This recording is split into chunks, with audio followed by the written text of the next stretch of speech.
అవనిగడ్డ నియోజకవర్గంలో వికృతి శ్రీనివాస్ చేస్తున్న సేవా కార్యక్రమాలు అభినందనీయమని పలువురు వక్తలు అన్నారు. నియోజకవర్గంలో ఎంతోమంది క్రీడాకారులకు, వ్యాయామ ఉపాధ్యాయులకు పుట్టినలు లాంటి అవనిగడ్డ క్రీడా మైదానానికి గేటు లేకపోవడంతో భారీ వాహనాల రాకపోకల కారణంగా ట్రాక్ గ్రౌండ్ దెబ్బతింటుందని క్రీడాకారులు వికృతి శ్రీనివాస్ దృష్టికి తీసుకెళ్లారు.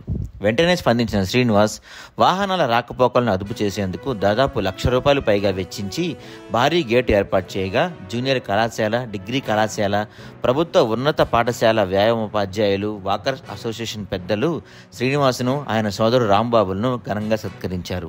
అవనిగడ్డ క్రీడా మైదానం మరిన్ని క్రీడా పోటీలు జరగాలని, ఈ ప్రాంతం నుంచి మంచి క్రీడాకారులు వెలుగులోకి రావాలని, అందుకు కావలసిన సహకారం అందించేందుకు తాను సిద్ధమని వికృతి శ్రీనివాస్ తెలిపారు.